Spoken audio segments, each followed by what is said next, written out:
There we go.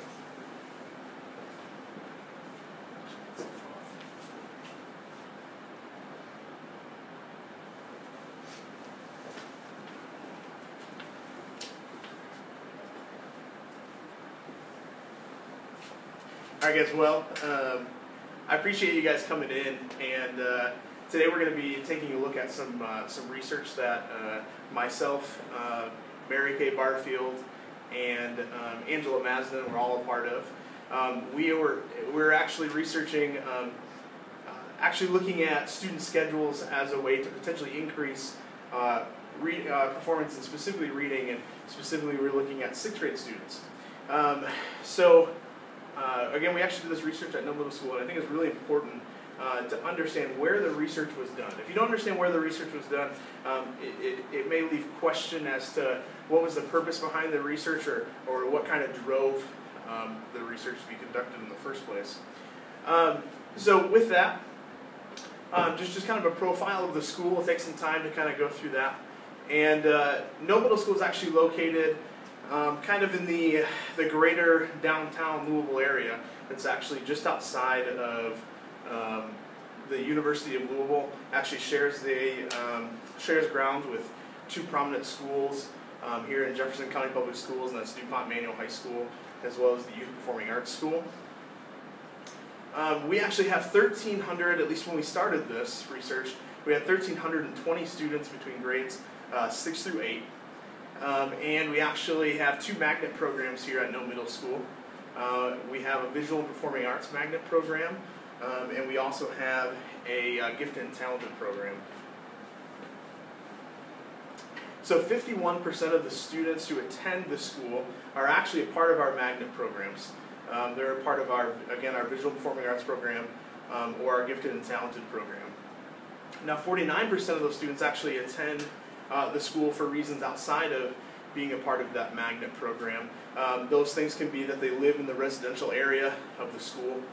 It could be that they are enrolled in some of our ECE programs, Exceptional Childhood Education. They could be assigned to our English as Second Language, or ESL program, or they could have been assigned here because they could have been related to somebody else, or that goes to the school, or even that the district has reassigned them to the school. So No's resides area is a group of high poverty, the group is generally high poverty. 89% of the students who come from the resides area are actually free and reduced lunch. That's a high minority neighborhood, 93% African American. No's ECE programs are also diverse, and they include learning disabilities, as well as emotional and behavioral disabilities, and even functional mental disabilities. ECE students make up a total of about 9% of No Middle School. So No's ESL program serves many languages and cultures, but mainly the students that are part of our ESL program are Somali and Myanmar. Now, that's actually changing. We've kind of seen that through the course of our research. We're actually starting to see a more diverse ESL program. Now, ESL students make up about 5% of the school's population. And overall, student enrollment's actually grown by about 35% in the last 5 years at No Middle School, so it's definitely been growing. It's, I believe it's the second or third largest middle school actually in the district. But as we've actually increased percentage-wise, we really haven't seen a change in the demographics. They've stayed relatively the same over those last 5 years. So No's genders demographic are about 59% female to about 41% male. No's racial demographics are about 41% African American, 48% white, and about 11% other. No's average daily attendance is about 95%, which is really close, right about to that state average.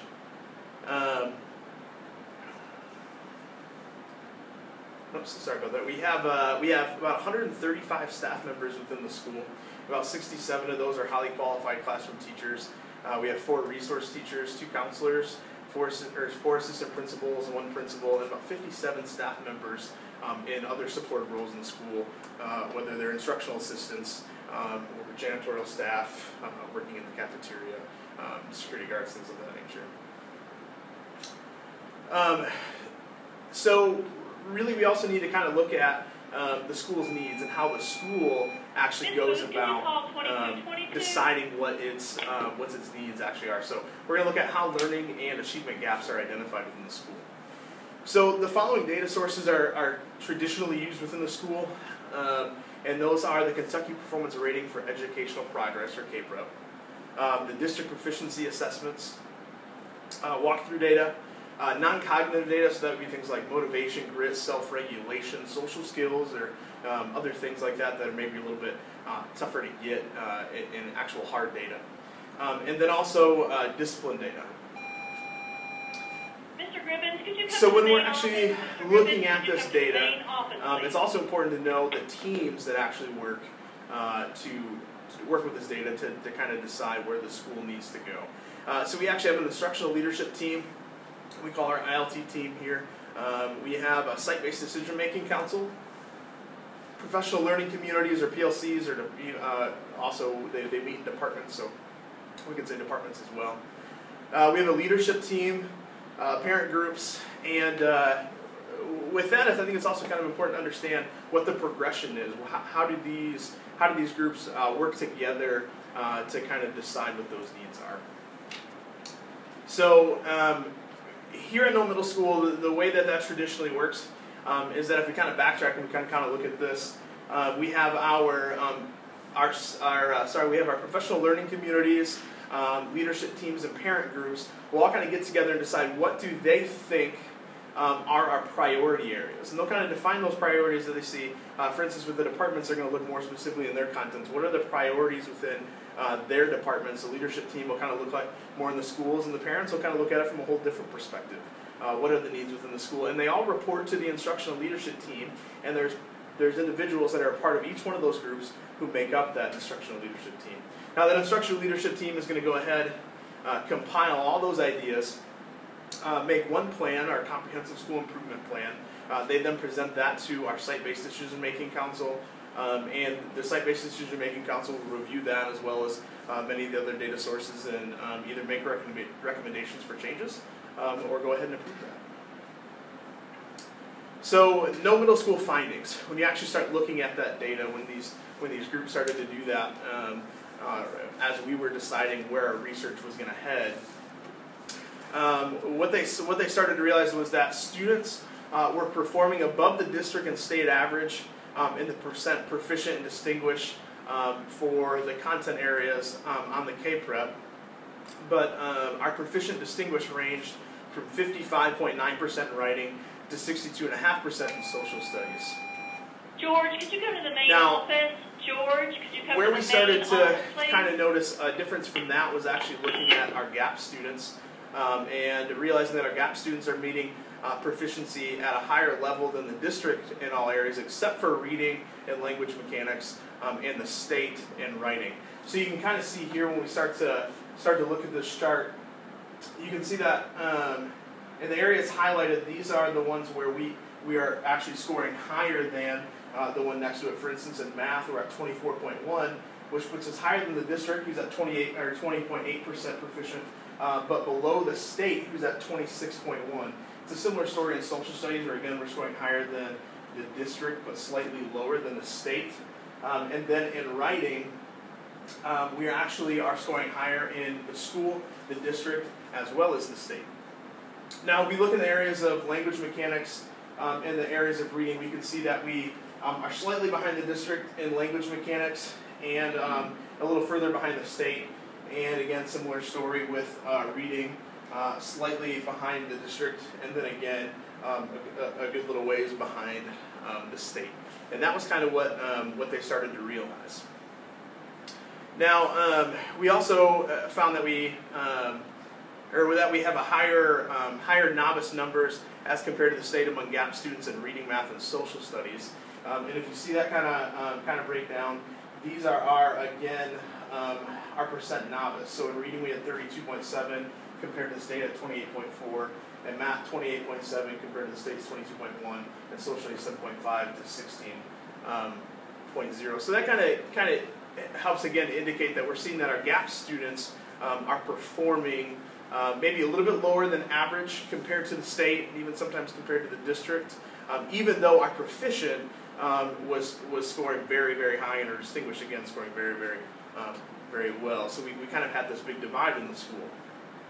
So as a result, we kind of started to see some identified priorities. The priorities that we saw was to increase proficiency for GAP students in reading, math, and social studies. Those are all areas that we said we really need to work to increase that proficiency within the GAP group. Increase organizational effectiveness for designing, implementing, and evaluating programs, and improving instructional effectiveness. So the identified priorities, and this is kind of just the supporting data for that. When we said that we needed to increase proficiency for GAP students in reading, math, and social studies, again, the data just showed that we are just a little bit behind as a school to the state, as in we have a little bit higher number of students scoring novice than as compared to the state. And then again, when we started looking at increasing organizational effectiveness for designing, implementing, and evaluating programs, the school's fallen behind behind the average progress within the state, moving from a school within the 82nd percentile to a school within the 80th percentile. A lot of that is not necessarily because of a drastic or even any type of necessary reduction in the school, but it was more that the state was starting to perform at a higher level, and we were still kind of staying around where we were, and as a result, that ticked us down a couple percentile points. Now, when it came to improving instructional effectiveness, the school has seen an increase in novice for core subjects of math, reading, as well as slow progression in many other content areas, and that was the reason that we identified that as a priority. And you can kind of see this is just kind of a good color-coded reference, because for this one you really are looking at kind of the grander scheme of things. And so you can kind of see that in any of these ones that are marked red are ones that we've seen any sort of decrease. It could be a slight decrease, it could be a big decrease, but any decrease is highlighted in red. Whereas in social studies and language arts, you see the yellow. Those are areas that we've actually seen some slight growth, and in the green are areas that we've seen some great growth. And again, this kind of speaks to why we have the priority area, because you can see that we had in reading a 36.3% proficient in 2015 as compared to a 28.9. That is a very sizable jump, and we again see pretty good jumps in social studies for proficient, in writing for proficient. But again, it's just that some of those students who are already scoring novice or apprentice, we're finding more of them kind of falling back into that novice group. So at this point, we felt like we had gathered enough data that we could start to consider what can we do to make a difference to help make that positive change, and as a result, what could we begin to research? And so at that point, we came up with this question: will increasing low-performing readers' time in reading and language arts classrooms increase their reading level and performance in other content classrooms? So that was kind of the focus that we took. So at this point, we had to start kind of looking at, well, what research had already been completed. And so as we began to kind of to research our literature here, we started to notice that despite there being a lot of research in a lot of areas that maybe had to do with schedules, there was very little research that had been conducted about how actual scheduling, or the increasing of time or decreasing in time in different areas, could actually affect classroom performance. So at this point, we started looking. We looked at block scheduling first. That was an area that had been highly looked at, and in block scheduling, there definitely seemed to be an increase in performance if the duration within one class period was increased. So with the block scheduling, where that time is increased per class, they did see a pretty big jump. And space presentations was another one, and so it kind of in some areas you can almost look at it as contradictory towards the block scheduling, where they say increase the time in space presentations, and we're looking at having gaps between the instruction of something, rather than covering multiple ideas in a class period, cover one idea, move on and to something else, and then come back to a similar idea or a building idea. But again, they saw gains with that. Enrichment classes were a big one, so taking the opportunity to have any type of class that would further the information already being learned in content classrooms, as well as intervention classes. So classes specifically developed to help students who had fallen behind in particular areas and helping them to catch up. There had been significant growth as a result of that.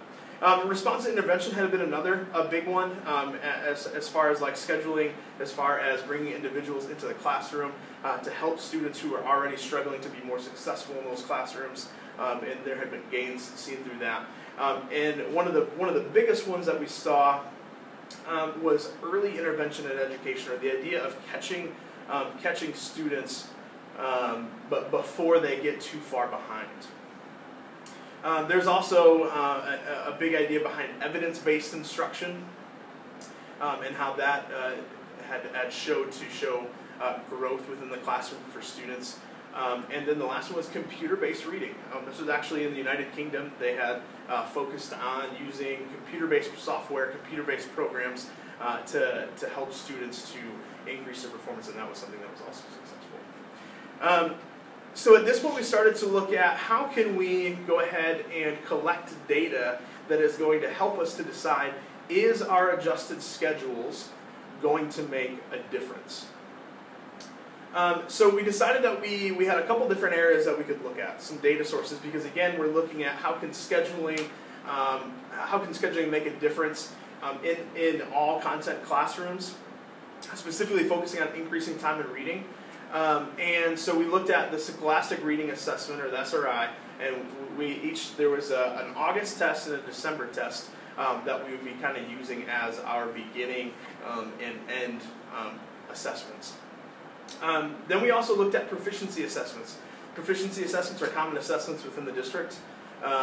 Every school within the district for a particular grade will have proficiency assessments specifically for us in math, reading, science, and social studies. And we were able to utilize Proficiency 1 and Proficiency 2 that correlated with our SRI test of December and August.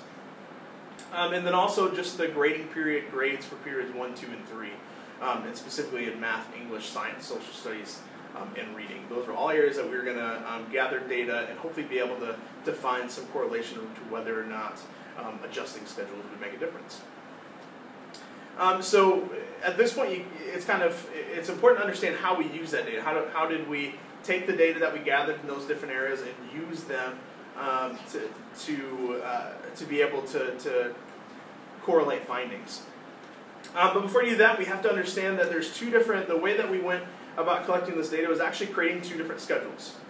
We decided to focus on 6th grade as a result of the literature that pointed to early intervention. That was the earliest grade within our school. And Group 1, their schedule in previous years had actually been to be moved out of regular education language arts classrooms and into more specific reading intervention classrooms. So we completely flipped the schedule on that. And we moved to those students being in 90 minutes of regular language arts classes. Really, it's 3 times a week, plus one 70-minute class once a week. 60 minutes of reading and related arts classes 5 times a week. And then also intervention as needed.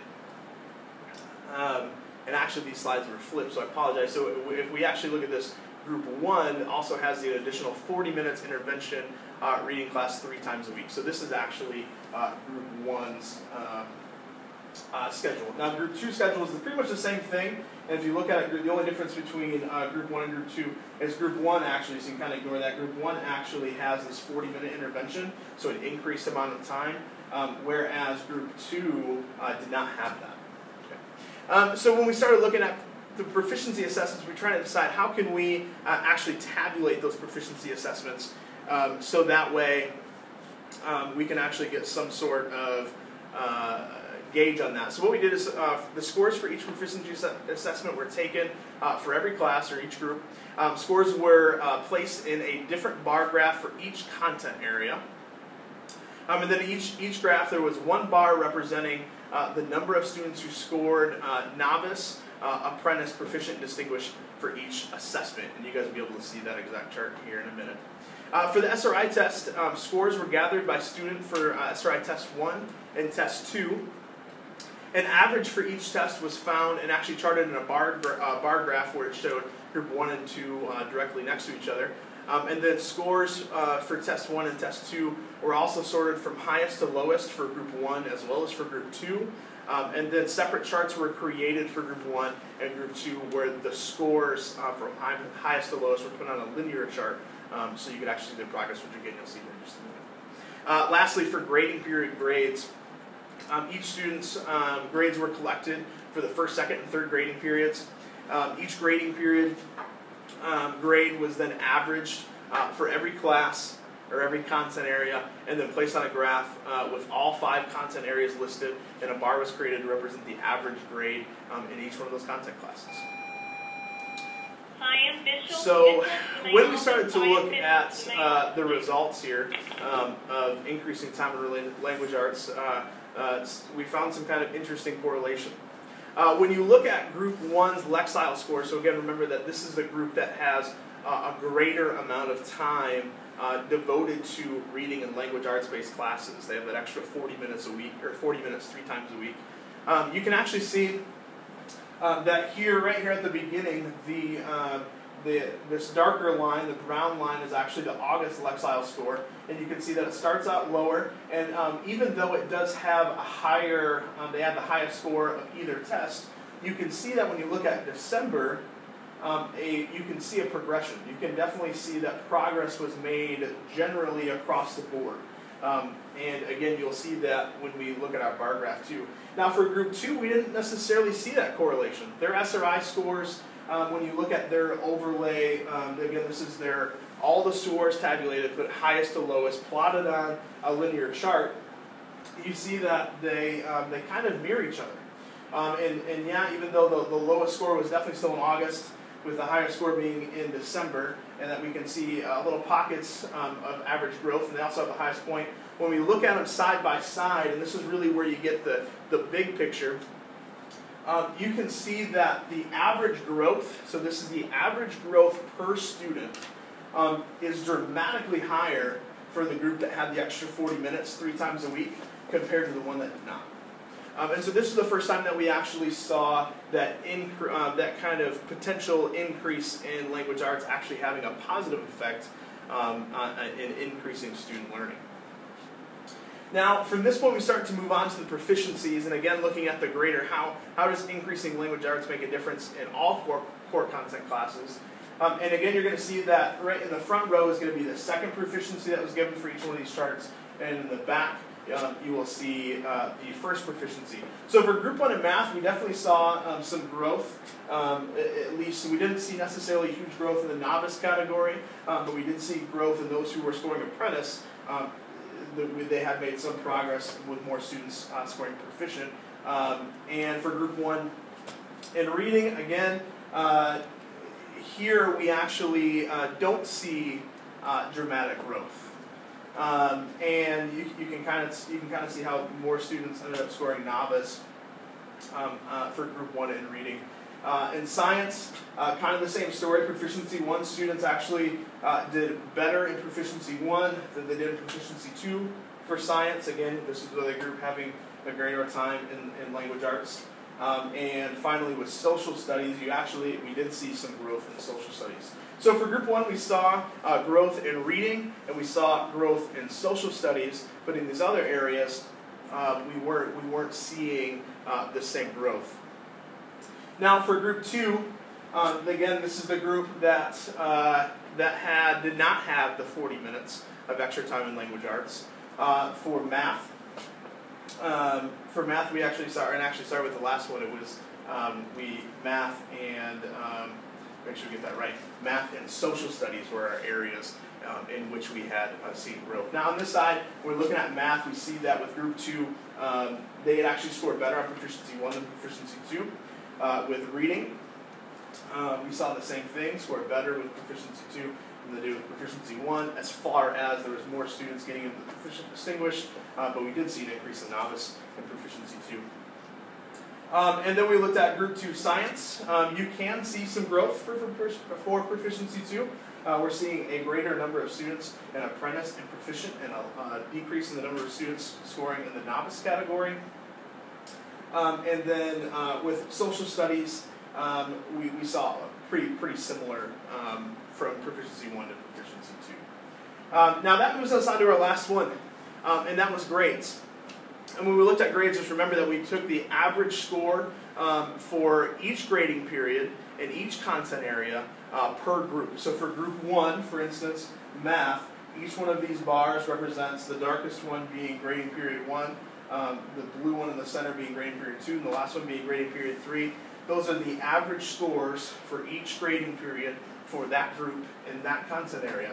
And when you kind of see, you can kind of see it's a bit like a roller coaster. They're kind of up and down. We don't see any general growth in any of the content areas for group number 1. And when we got to group number 2, it was kind of a similar story.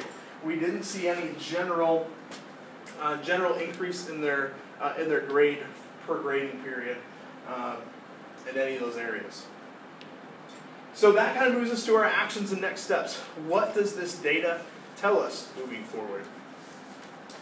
For the actions and next steps, it said further research needs to be conducted on more finite aspects of the student growth. And that is to say that we can definitely see an increase in students' reading performance, and we saw maybe slight correlations between increase in some of the content areas, but overall, we didn't necessarily see that extreme growth.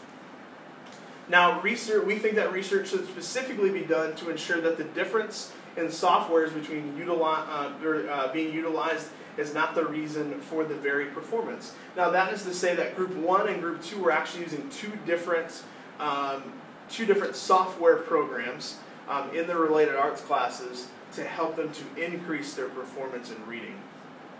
So we just think that further performance needs to be done to make sure that it wasn't the increase in time spent in those areas of reading, saying that it wasn't the software that made the difference instead of the increased time. And then lastly, the other way to increase, or other ways to increase GAP students' performance in all academic areas should also be considered, because again, we saw that this increased their performance in reading, but we didn't see that general increase in their proficiency assessments nor their grades. So it's important when we're looking at this, at these different research projects, to understand how that research may have connected to the ISLIC and TSSA standards, which are the national and state level standards for each one of, for principals. So when we're looking at this for ISLIC Standard 2, an educational leader promotes the success of every student by advocating, nurturing, and sustaining a school culture and instructional program conducive to student learning and staff professional growth. So when we're looking at that, you look specifically at the creating an instructional program specifically designed to meet the needs of the students. I think it's pretty clear that in this research that was the full intention, is how can we meet the needs of this group of students who might be falling behind. And then next year, the connection would be the ISLIC Standard 5. An educational leader promotes the success of every student by acting with integrity, fairness, and in an ethical manner. So in selecting this research subject or topic, it seemed pretty clear that the researchers worked thoroughly to understand the school and its diverse student groups, working to identify any group whose academic and social success was not being properly cared for, maybe just needed some improvement, and created a system to track and ensure the accountability for their growth. And then lastly, with TSSA Standard 5, assessments and evaluation, educational leaders use technology to plan and implement comprehensive systems of effective assessment and evaluation. And in this, it just seemed abundantly clear that much technology was used in both the planning and implementing and tracking of the data for these individuals to ensure that we were finding some correlations. Now, in conclusion, we found that research points to the idea that reading is key to the success of all learning. That seemed to be a big thing. When we were actually looking in the literature, most of this literature pointed to reading being a focus in growth. Also, that student schedule was or is an underexplored tactic in increasing student reading ability. And then finally, that increasing of student time spent in reading and language arts has a positive effect on students' reading, especially those who have fallen behind. Now here's just our references, and I will happily send those out so you guys can see them, and I appreciate you guys coming out today.